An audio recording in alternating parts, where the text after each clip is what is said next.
3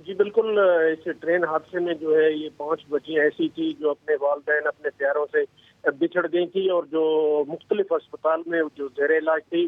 ان میں سے 3 ایسی بچیاں ہیں جن کے ورثہ جو ہے ان کو مل گئے ہیں، ان کے والدین ان کو مل گئے ہیں، لیکن 2 بچیاں جو ہے وہ شیخ زاید ہاسپٹل میں زیر علاج ہے، جن میں سے دونوں کی حالت جو ہے وہ تشویشناک بتائی جا رہی ہے. جو شیخ زاید ہسپتال انتظامیہ کا کہنا ہے کہ ان کی حالت تشویشناک ہے. ان کے والدین کا ابھی تک پتہ نہیں چل سکا ہے.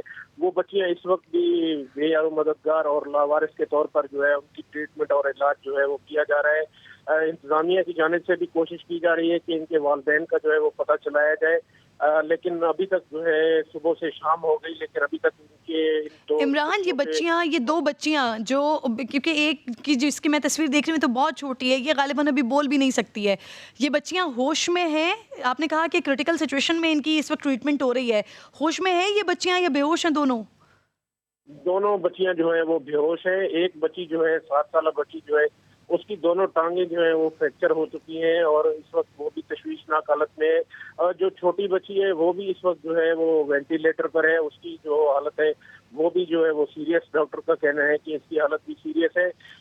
اس وقت بھی جو یہ بچیاں ہیں ان کو ان کے والدین جو ہے نہ ان کے کوئی ورثہ مل سکے ہیں. اس وقت یہ بچیاں جو ہے وہ شیخ زاید ہسپتال میں زیر علاج ہے، لیکن لاوارث کے طور پر بھی.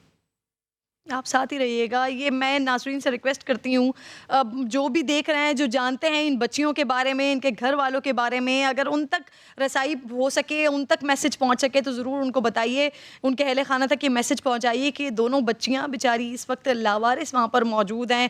سوچ رہی ہوں گی یقیناً اگر ہوش میں ہوں گی، اور یہ جو چھوٹی سی معصوم سی بچی ہے یہ تو اٹھتے ہی سب سے پہلے اپنی ماں کو پکارے گی، کیونکہ یقیناً جس وقت یہ حادثہ سانحہ ہوا ہوگا یہ اپنی ماں کی آغوش میں ہی ہوگی.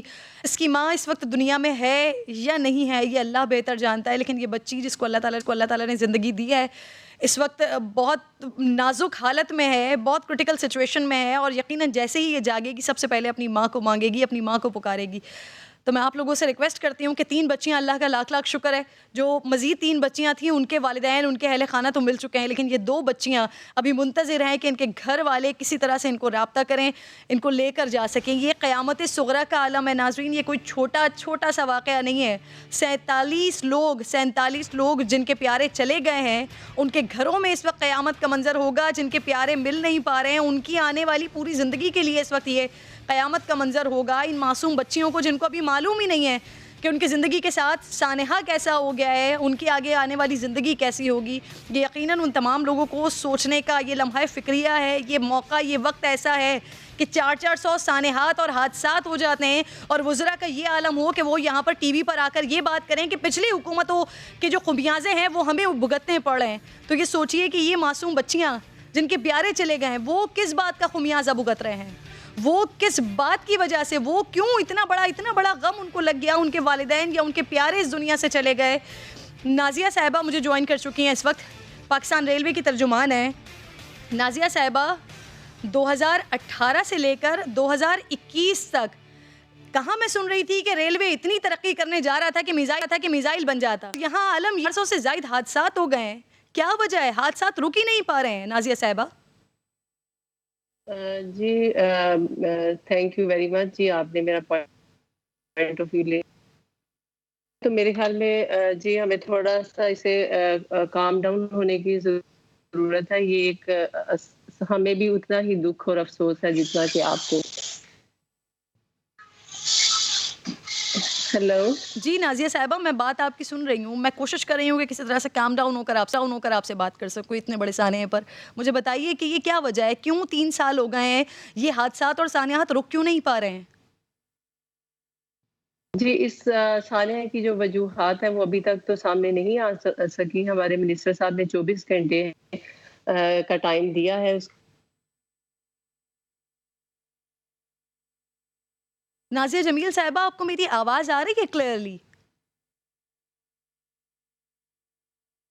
میں دوبارہ آپ سے رابطہ کرنے کی کوشش کرتی ہوں. یقیناً لوگوں کے لیے ایک ہی جیسا غم ہے, جن کے پیارے چلے گئے ہیں ان کے غم کو اس وقت سمجھنا تو یقیناً محال ہوگا, لیکن اتنا بڑا حادثہ جب اپنی زمین پر, اتنا بڑا سانحہ جب اپنی زمین پر ہو جائے تو یقیناً یہ بہت بڑا سوالیہ نشان بن جاتا ہے کہ آخر وجہ کیا ہے. جب قائمہ کمیٹیوں کی جانب سے بتایا جا رہا ہے کہ پہلے سے بتا دیا گیا تھا, ایک مہینہ پہلے سے معلوم ہے, کچھ ٹریکس ایسے ہیں جنہیں خونی ٹریکس کہا جاتا ہے, تو پھر یہ 3 سال کے عرصے میں جب یہ کہا جا رہا تھا کہ ریلوے اتنی زیادہ ترقی کر گئی ہے کہ اس سے تو ہم میزائل بنا سکتے ہیں, تو آج یہ میزائل کے بجائے یہ ٹرینز خود بم کیوں بنے ہوئے ہیں, کیوں لوگوں کی جانیں لے رہے ہیں؟ نازیہ صاحبہ جی, اس میں کسی یعنی یہ کوئی ڈیلیبریٹلی کوئی اس طرح کے حادثات نہیں ہوتے اور نہ کسی کی کوئی کوشش ہوتی ہے کہ وہ حادثہ ہو. جی محترمہ, ڈیلیبریٹلی تو کسی کی کوشش نہیں ہوتی, لیکن اس کو حل کرنے کے لیے کوشش کیوں نہیں کی جا رہی, ان حادثوں کو روکنے کے لیے کچھ کیوں نہیں کیا جا رہا, میں یہ کہہ رہی ہوں آپ سے. جی, اس کے لیے پوری کوششیں کی جاتی ہیں, جو بھی حادثہ ہوتا ہے اس کی تحقیقات کی جاتی ہیں اور اس پر کام بھی کیا جاتا ہے, اور اس حادثے کی تحقیقات کے بعد جو بھی ریزن سامنے آئے گی اس پہ ہم انشاءاللہ کنکلوڈ کریں گے. جی نازیہ صاحبہ, بڑی معذرت کے ساتھ مجھے یہ کہنا پڑا ہے کہ کیا کچھ کرنے کے لیے کسی حادثے کا, کسی سانحے کا انتظار کیا جاتا ہے؟ 1 مہینہ پہلے کی یہ کنوینر جو ہیں ذیلی کمیٹی کے, انہوں نے یہ بتایا کہ جو رپورٹ سامنے آئی اس میں 1 مہینہ پہلے ہی اس ٹریک کے بارے میں بتا دیا گیا تھا, لیکن اس ٹریک پہ کچھ بھی نہیں ہوا. آج سانحہ حادثہ ہو گیا تو اس کے بعد بھی وجوہات تلاش کی جا رہی ہیں, اور اس کے بعد بھی یہ بات کی جا رہی ہے کہ کوشش کر رہے ہیں حادثات کو روکا جا سکے. جی, اس بارے میں ریلوے پاکستان کی طرف سے کوئی آفیشیل ورژن ایسا نہیں ایشو کیا گیا جس میں ریلوے ٹریک کے بارے میں کوئی ایسی انفارمیشن فراہم کی گئی ہو. ہم نے کوئی میڈیا کے ساتھ ایسی چیز شیئر نہیں کی, اور جب تک اس حادثے کی وجہ معلوم نہیں ہوتی میں یہ نہیں کہنا قبل از وقت ہوگا کہ اس ٹریک کی وجہ سے ہوا ہے یا اس اور ریزن کی وجہ سے ہوا ہے. ہمیں تھوڑا سا انتظار کرنا پڑے گا. صحیح, بہت بہت شکریہ نازیہ جمیل صاحبہ. سچویشن تو اس وقت ایسی ہے, شاید کسی کے کچھ کہنے کے لیے اس وقت نہ ہو. یہ واقعی یہ لمحہ فکریہ بھی ہے, یہ سوالیہ نشان بھی ہے کہ آخر کر کیا رہے ہیں آپ لوگ, کہ 3 سال میں حادثات کی تعداد بڑھتی جا رہی ہے, لیکن صحیح کیسے ہوگا اس کے لیے ابھی کچھ بھی کہنا قبل از وقت ہوگا.